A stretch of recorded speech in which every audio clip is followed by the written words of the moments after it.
Hello everyone, welcome to the video lectures of subject switchgear and protection. In last lecture we started the third chapter, that is the protective relays, and in that we have covered the introductory part and the fundamental quality requirements of protective relays. Protective relays are one of the critical components of the electrical power grid that serve to detect defective equipment or other dangerous conditions and can either initiate or permit switching or simply provide an alarm to provide a safe and more delivery system. In short, a relay is nothing but an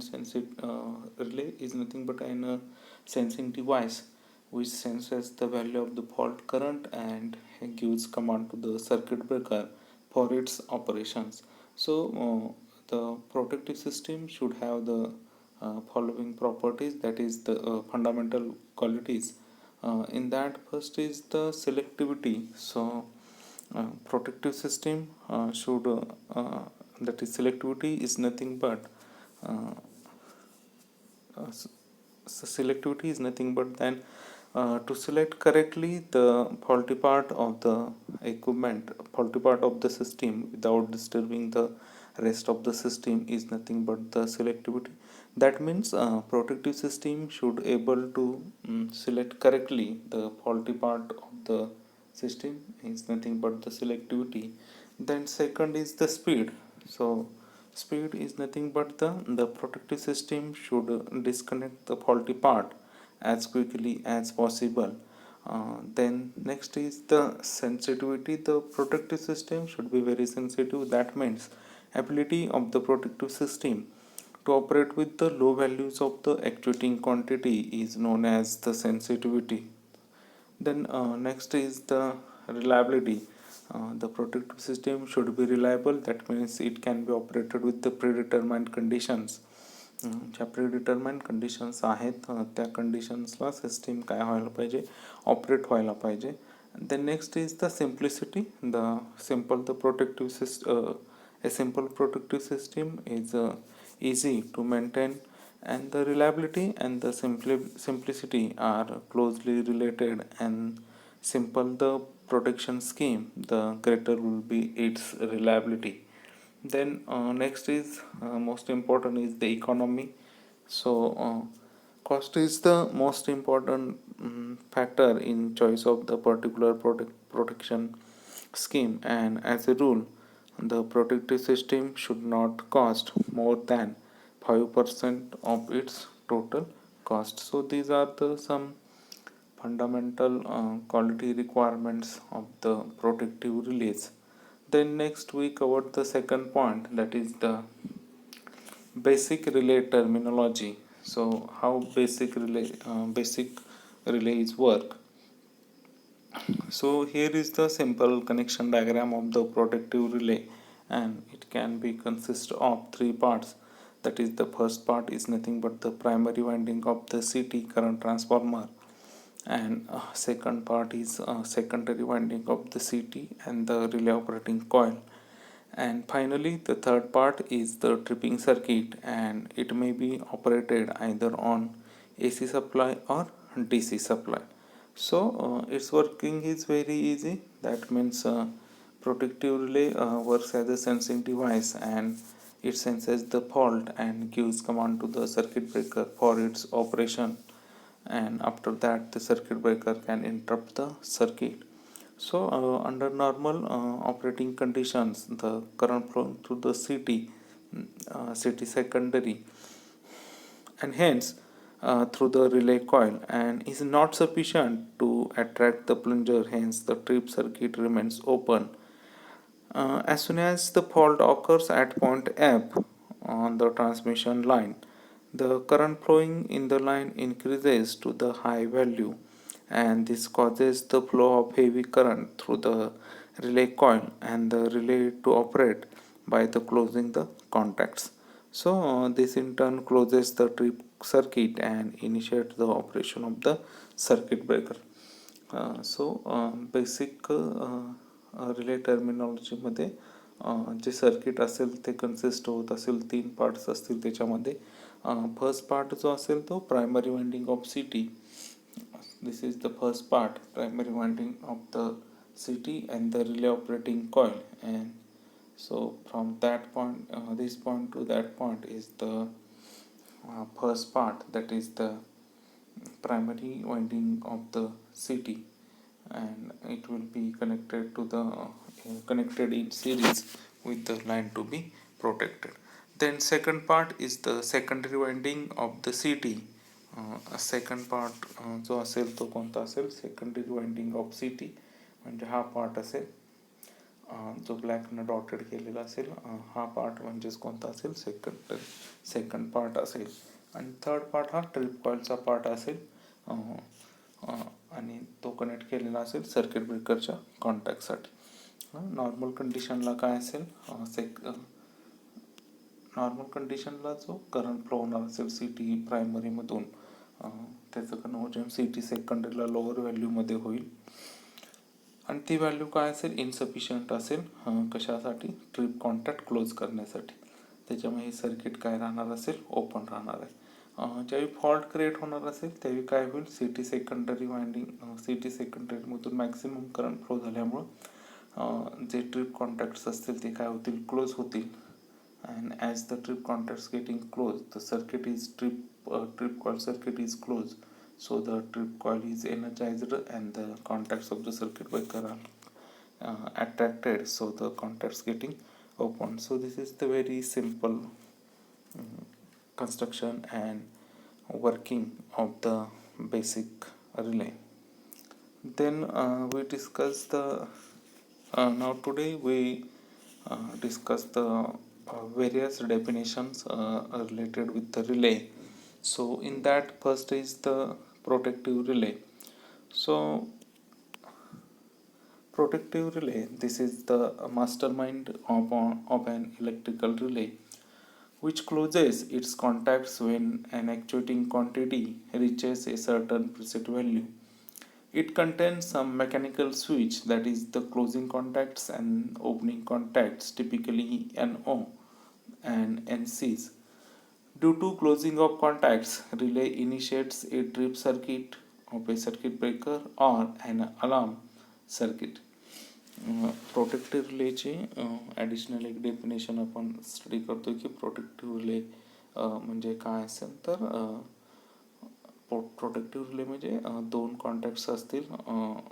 एक it contains some mechanical switch, that is the closing contacts and the opening contacts. त्यालाच आपण काय म्हणतोय, NO म्हणजे normally open आणि NC म्हणजे काय असतील, नॉर्मली क्लोज. तर हे दोन कॉन्टॅक्ट्स असतील, NO आणि NC कॉन्टॅक्ट्स असतील. आणि क्लोजिंग ऑफ कॉन्टॅक्ट्स ज्यावेळी क्लोज होत असतील त्यावेळी रिले काय करेल, ट्रिप सर्किटला give signal to the circuit breaker for its operation, और it can give an alarm circuit, give an alarm when there is a minor fault. So basically relay is nothing but an sensing device which can sense the fault and give signal to the circuit breaker for its operation. Then second is the relay time. So relay time, each relay are having its own characteristics. The time between the instant of the fault occurrence and the instant of the closure of the relay contacts. And as per the government rule, we should calibrate each relay to find out the relay time. So second is the relay time. So as its name indicates, relay time, so it is the time between the instant of the fault occurrence and the instant of the closure of the relay contacts. Relay time म्हणजेच काय असेल, जसं आपण रिलेची definition study केलेली आहे की relay हा आपल्याला इसेन्शियल असेल कशासाठी, तर to initiate the operation of the circuit breaker. Circuit ब्रेकरच्या ऑपरेशनसाठी आपणाला नेसेसिटी कशाची असेल, रिलेची असेल. तेच मग रिलेचे फंक्शन आपण स्टडी केलेलं आहे की रिले म्हणजे काय असेल, it is nothing but an sensing device. म्हणजे रिले हा फक्त काय आहे, सेन्सिंग डिव्हाइस आहे. आणि सर्किट ब्रेकर काय करत असेल, फक्त रिलेकडून सिग्नल आल्यानंतरच तो काय करेल, कॉन्टॅक्ट सेपरेशन करेल. ॲबनॉर्मल कंडिशन असेल त्या कंडिशनला. म्हणजे सर्किट ब्रेकरच्या ऑपरेशनसाठी आपणाला नेसेसिटी कशाची असेल, रिलेची नेसेसिटी असेल. मग रिले टाईम म्हणतोय आपण की रिले टायमिंग. मग रिले ऑपरेट होण्याचा जो टाईम असेल त्याला आपण रिले टाईम. म्हणजेच काय होणार आहे, रिले कधी ऑपरेट होणार असेल तर ज्यावेळी फॉल्ट होणार असेल, जो प्रीडिटरमाइन व्हॅल्यू असेल, सपोज 10 एम्पियर ही नॉर्मल व्हॅल्यू असेल आणि आपण जी व्हॅल्यू दिलेली असेल रिलेसाठी ती असेल 20 एम्पियर और 100 एम्पियर.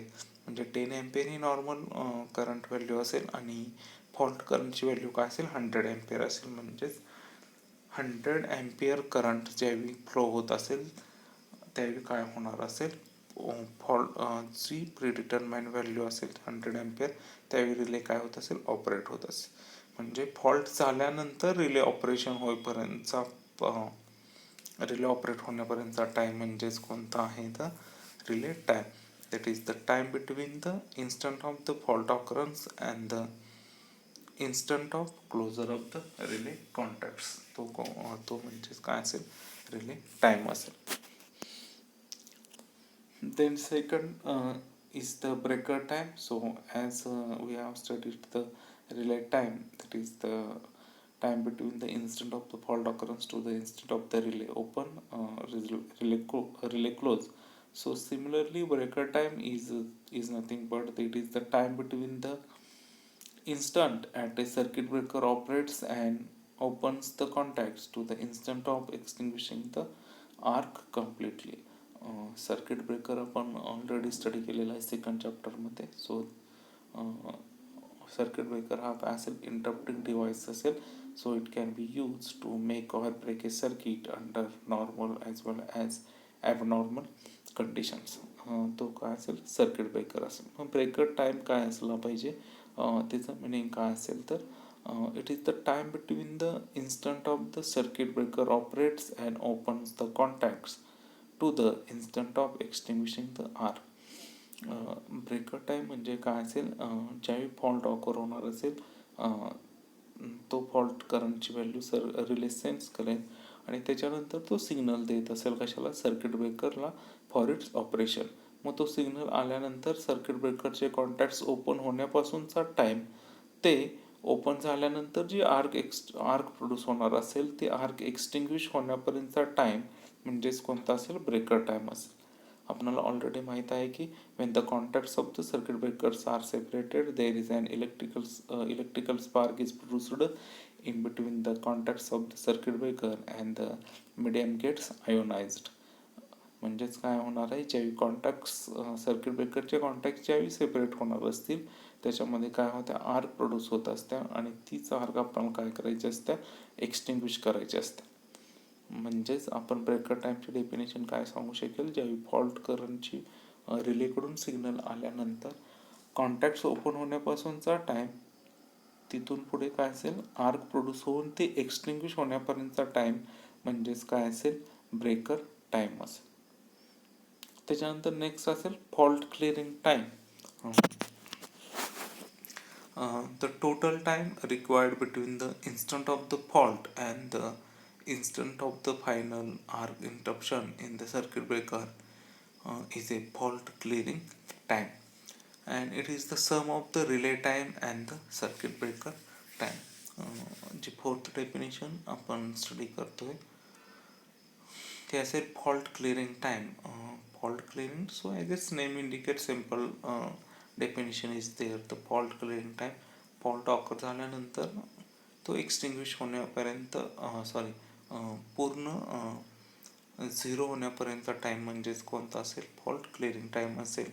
म्हणजेच काय असेल, the total time required between the instant of the fault and the instant of the final arc interruption in the circuit breaker is a fault clearing time. ज्यावेळी relay total time required between the instant of the fault म्हणजे ज्यावेळी fault occur होणार असेल तिथून तो time तिथून final arc extinguish होण्यापर्यंतचा time म्हणजेच काय असेल, फॉल्ट क्लिअरिंग टाईम असेल. म्हणजेच त्याची ॲडिशन कशाची येणार आहे, it is the sum of the relay time and the breaker time. जे ऑलरेडी आपण दोन डेफिनेशन बघितल्या, रिले टाईम आणि ब्रेकर टाईम, ह्या दोन्हीची ॲडिशन म्हणजेच कोणता असेल, फॉल्ट क्लिअरिंग टाईम असेल. Then next is the pickup or the pickup value. So first we see the pickup. So a relay is said to be picked up when it moves from the off position to the on position. Thus when a relay operates, it is said that the relay has picked up. Relay has picked up. आपल्याला study करायची आहे की pickup value, पण त्याच्या अगोदर आपण बघतोय की पिकअप म्हणजे काय असेल. तर पिकअप म्हणजे काय असेल, रिले टर्न होणार असेल off position to the on position, त्याला आपण काय म्हणू शकतो, पिकअप म्हणू शकतोय. Thus when relay operates it is said that the relay has picked up. The next is the pickup value. सो आता मेन डेफिनेशन आपण स्टडी करतो की पिकअप व्हॅल्यू म्हणजे काय असेल. So it is the minimum value of an actuating quantity at which relay starts operating. In most of the relays, actuating quantity is the current in the relay coil, and pickup value of the current is indicated along with the relay coil. तर pickup value म्हणजे काय असेल, तर minimum value of the actuating quantity. म्हणजेच काय, ह्याचा meaning काय असेल, सिम्पल मिनिंग असेल, रिले ज्या करंटला ऑपरेट होणार असेल ती व्हॅल्यू म्हणजे कोणती असेल, पिकअप व्हॅल्यू असेल. ती मिनिमम व्हॅल्यू असेल, एक अशी मिनिमम व्हॅल्यू असेल की त्या व्हॅल्यूला रिले काय होतोय, ऑपरेट होतोय, रिले फॉल्ट सेन्स करायला स्टार्ट करतो, ती व्हॅल्यू म्हणजे काय असेल, पिकअप व्हॅल्यू असेल. So it is the minimum value of an actuating quantity at which relay starts opening. रिलेचंच फंक्शन आपण ऑलरेडी बघितलेलं आहे की रिले काय करत असेल, it will sense the fault and send command to the circuit breaker for its operation. आता pickup value आपण म्हणजेच काय म्हणतोय, जी फॉल्ट सेन्स करण्याची मिनिमम व्हॅल्यू असेल त्या व्हॅल्यूलाच आपण काय म्हणतोय, minimum value of the actuating quantity at which relay starts operating is known as the pickup value. And in most of the relays, actuating quantity is current in the relay coil, and the pickup value of the current is indicated along with the relay. तर relay ॲक्च्युएटिंग quantity म्हणजे काय असेल, तर त्या small व्हॅल्यूला सुद्धा relay काय होत असेल, ऑपरेट होत असेल, तर ती व्हॅल्यू म्हणजे कोणती असेल, पिकअप व्हॅल्यू असेल. ॲक्च्युएट होत असेल म्हणजे फॉल्ट करंट सेन्स केल्यानंतर, कॉन्टॅक्ट्स ओपन झाल्यानंतर सर्किट ब्रेकरला सिग्नल देऊन आर्क एक्सटिंग्विश झाली ही टोटल काय राहील, त्याची प्रोसेस राहील. Then next is the dropout or the reset. So ही रिव्हर्स डेफिनेशन असेल पिकअप व्हॅल्यूची, किंवा पोझिशनमध्ये असेल त्याच्या. जसं आपण पिकअपमध्ये म्हणतो की मिनिमम व्हॅल्यू असेल की ज्या क्वांटिटीला रिले ऑपरेट होत असेल त्याचंच नेक्स्ट पॉईंट कोणता असेल, रिसेट व्हॅल्यू असेल. म्हणजेच काय असेल, a relay is set to reset when it comes back to its original position, that is when the relay contacts open from its closed position. The value of an actuating quantity, current or voltage below which the relay reset is called as the reset value of the relay. ज्यावेळी relay काय होईल, fault sense करेल, circuit ब्रेकरला send करेल signal, circuit breaker operate होईल. हे झालं first part झाला. हा झाला पिकअपचा पार्ट. तर रिसेटचा पार्ट म्हणजे काय असेल, ज्यावेळी फॉल्ट करंट असेल तो नॉर्मल व्हॅल्यूला येणार असेल, तर त्या कंडिशनला आपण काय, रिले हा काय झाला, रिसेट झाला. So reset is nothing but the relay comes to back its original position. Relay जो असेल तो काय होईल, त्याच्या ओरिजिनल पोझिशनला येईल. That is when relay contacts open from its closed position. The value of an actuating quantity below actuating quantity, current or voltage below which the relay reset is called as the reset value. ज्या values असतील current आणि व्होल्टेजच्या, त्याच्या जर below which the relay reset is called as then reset value of the relay. तर हे काय असेल, रिसेट व्हॅल्यू असेल. then next is the current setting. So current setting, जसं आपण म्हणतोय की रिले आपणाला काय करायचं आहे, रिलेला आपण काय करू शकतो, डिफरंट प्रीडिटरमाइन व्हॅल्यू प्रोव्हाइड करू शकतो की त्या व्हॅल्यूपर्यंत जर करंट आलेला असेल तर तो काय करेल, सर्किट ब्रेकरला सिग्नल सेंड करत असेल. म्हणजेच आपण काय करतोय, काहीतरी सेटिंग करतोय. कशाची सेटिंग करतोय, तर करंटची सेटिंग करतोय की त्या करंटपेक्षा जर जास्त करंट फ्लो होत असेल तर रिले काय व्हायला पाहिजे, ऑपरेट व्हायला पाहिजे. सो करंट सेटिंग, तर तोच पॉईंट आपण स्टडी करतोय की आता करंट सेटिंग कसं करायचं असेल की आपल्याला जर एकच रिले मल्टिपल ऑपरेशन्ससाठी यूज करायचं असेल की डिफरंट करंट व्हॅल्यूज असतील, त्या करंट व्हॅल्यूला काय व्हायला पाहिजे, तो ऑपरेट व्हायला पाहिजे. आणि तो करंट व्हॅल्यू आपण ॲप्लिकेशननुसार चेंज करत असेल तर ते करंट सेटिंग कसं अचीव करायचं असेल. So current setting, it is nothing but the adjust the pickup current to any required value is known as the current setting. Pickup value आपण बघितलेले आहे की so adjust the pickup current म्हणजेच relay operate होण्याचा जो current असेल ती value जर आपण ॲडजस्ट करत असेल तर त्याला काय म्हणतो आपण, करंट सेटिंग म्हणतो. So to adjust the pickup current to any required value is known as the current value. जी आपल्याला रिक्वायर्ड व्हॅल्यू आहे की त्या व्हॅल्यूला काय व्हायला पाहिजे, रिलेनं सिग्नल सेंड करून सर्किट ब्रेकरला सिग्नल सेंड केला पाहिजे. तर ती व्हॅल्यू म्हणजेच काय असेल, करंट सेटिंग असेल. So current setting of a relay is nothing but adjusting its pickup value. Suppose we are using a CT of ratio 1000 as to 1 ampere and the pickup current needs to be set at 1.2 ampere, then we will simply put plug provided on a relay coil to 120% or 1.2. Thus we can say that pickup current is equals to the plug position into rated secondary current. So ही point असेल current setting मधला की current setting म्हणजे काय असेल, आपण करंटची value set करतोय की त्या व्हॅल्यू नंतरच काय व्हायला पाहिजे, रिले असेल तो काय व्हायला पाहिजे, ऑपरेट व्हायला पाहिजे. तर त्याला आपण काय म्हणतो, करंट सेटिंग म्हणतो.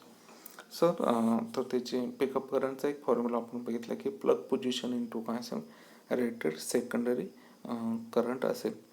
The plug or tapping is provided on the relay coil so that changing the position of the plug changes.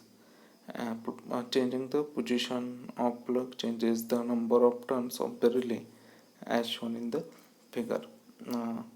The plug or tapping जे प्रोव्हाइड केलेलं असेल रिले कॉइलवरती, ते जर चेंज केलेलं असेल तर plug changes the number of turns of the relay coil आणि त्या कंडिशनला काय होतील, करंट सेटिंग चेंज होते. म्हणजे जर फॉर एक्झाम्पल आपण कन्सिडर केलं, so as shown in figure the plug is kept at 5. जर डायग्राममध्ये आपण स्टडी केलं तर हा प्लग आहे, प्लग हा प्लेस केलेला आहे एक्झॅक्टली 5 वरती. So if the plug is kept at 5, this means that pickup current of the relay will be 5 times of rated CT secondary current. Likewise, if we put the plug at 8.75, suppose here is the 8.75. If we put the relay as 8.75, then the pickup current of the relay coil will be 8.75 times of the rated secondary current. हे simple working principle असेल current setting मधले की how to set the current. तर current set करायचं असेल तर आपण काय म्हणतोय, जो प्लग असेल तो प्लेस केला पाहिजे आपण, आणि ज्या पॉईंटला प्लग केलेला असेल, सपोज 5ला प्लेस केलेला असेल तर 5 इंटू काय असेल, रेटेड सेकंडरी करंट असेल. आणि सपोज आपण जर 5च्या ऐवजी 8.75ला जर प्लग सेट केलेला असेल तर त्याची व्हॅल्यू काय असेल, 8.75 times that of the rated secondary current असेल. तर ही व्हॅल्यू कशाची असेल, करंट सेटिंगची असेल, की ज्या व्हॅल्यूला जी पिकअप व्हॅल्यू असेल त्या व्हॅल्यूला काय होत असेल, रिले ऑपरेट होत असेल, तीच व्हॅल्यू आपण रिले ऑपरेट होत असेल तर त्या व्हॅल्यूला आपण काय म्हणू शकेल, करंट सेटिंग म्हणू शकतो. देन नेक्स्ट असेल plug setting multiplier. So plug setting multiplier is defined as the ratio of fault current to the pickup current of the relay. So plug setting multiplier is nothing but the ratio of fault current to the pickup current. आणि pickup करंटची definition already आपण बघितलेली आहे की plug position into the rated secondary position. प्लगची position काय असेल, जसं आपण लास्ट डायग्राममध्ये बघितली, सपोज 5 असेल तर 5 into the rated secondary current of city, म्हणजेच करंट सेटिंग झाला. सिमिलरली 8.75 असेल तर ती व्हॅल्यू त्याची होईल. सिमिलरली आता आपल्याला प्लग सेटिंग बघायचं असेल, की प्लग सेटिंग करायचं असेल तर आपल्याला काय लागेल, तर त्याचा फॉर्म्युला आपण बघितलेला आहे की fault current divided by the pickup current, आणि pickup current is equals to काय म्हणतो आपण, plug position into the rated secondary current किंवा rated secondary current of CT into current setting पण आपण म्हणू शकतो. Now we consider one example. Suppose we are using the CT of 100 as to 1 ampere and fault current of say about 5000 ampere. Ampere current is flowing through the network protected by the relay. Then fault current in the CT is equals to the CT सेकंडरीला असेल तर काय म्हणतो आपण, fault current into the CT ratio, that means it is equals to 50 ampere. And suppose आपण जर PSM assume केलेला असेल 5, तर आपण ॲज पर द फॉर्म्युला काय म्हणू शकेल, fault current divided by the pickup current is equals to the 50 divided by 5, so is equals to the 10 is nothing but the plug setting multiplier. Simple फक्त formula आहे, त्या फॉर्म्युलामध्ये जर आपण value place केल्या तर आपल्याला काय मिळेल, प्लग सेटिंग मल्टिप्लायरची काय मिळेल, व्हॅल्यू मिळेल. ते next is the time setting multiplier. म्हणजे जो रिले आपण दिलेला असेल तर त्याच्यामध्ये टाइम सेटिंग कसं करायचं असेल तर time setting multiply. So relay is generally provided with a control to adjust the time of operation of the relay, and this adjustment is known as the time setting multiplier or the TSM.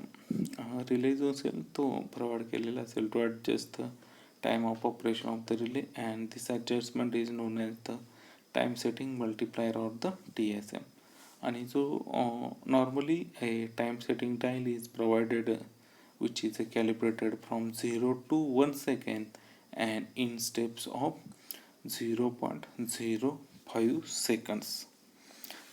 तर जी time setting dial आपणाला जर time setting करायचं असेल तर obviously आपल्याला काय लागेल, त्याच्यावरती एक डायल लागेल आणि ती डायल प्रोव्हाइड केलेली असेल 0पासून 1 सेकंदपर्यंत असेल, आणि त्याच्यामध्ये स्टेप्स काय असतील 0.05 टू 0.05 सेकंदपासून काय असतील त्याच्या स्टेप्स असतील.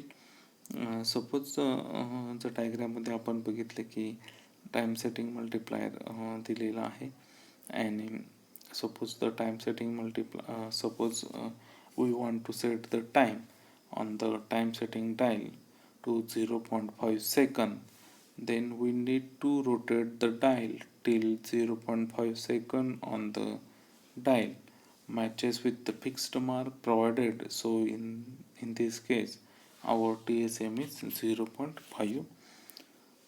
सो टाइम सेटिंग मल्टिप्लायर जी डायल प्रोव्हाइड केलेली असते ती असेल 0.0 टू 1 सेकंदमध्ये असेल, आणि त्याच्या स्टेप्स ज्या असतील त्या काय असतील 0.05 सेकंदपर्यंतच्या काय असतील, त्याच्या 0.05 सेकंदपासून काय असतील त्याच्या स्टेप्स स्टार्ट होत असतील. म्हणजेच काय असेल, इनिशियल 0 असेल, त्याच्यानंतर 0.05, त्याच्यानंतर 0.1, त्याच्यानंतर 0.15, 0.20, हे काय झालं त्याच्या स्टेप्स झालेले असतील.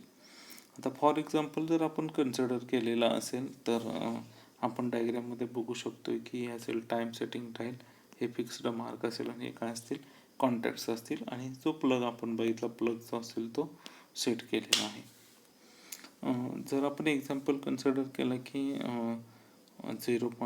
Time on the time setting dial is 0.5, आपल्याला 0.5 सेट करायचे असेल तर त्या कंडिशनला आपण काय करतोय, फक्त रोटेट करतोय. कधीपर्यंत रोटेट करतोय तर 0.5 सेकंद डायल बरोबर काय व्हायला पाहिजे मॅच झालेले असतील, जो फिक्स्ड मार्क प्रोव्हाइड केलेला आहे त्याला जर मार्क होत असतील तर त्या कंडिशनला TSMची व्हॅल्यू काय असेल 0.5 असेल. तर हे सिम्पल असेल time setting multiplier. Sorry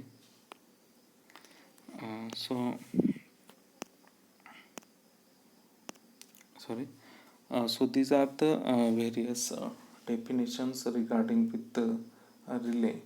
That is the first is the first is the protective relay, then relay time, then breaker time, fault clearing time, then exact meaning of pickup, then pickup value, then a reset value, or it is also called as the dropout value. Then other three important terms is the current setting, then plug setting multiplier, and next is the time setting multiplier. So these are the points we are covered. So if you have any difficulty regarding this, then we can contact me. Thank you.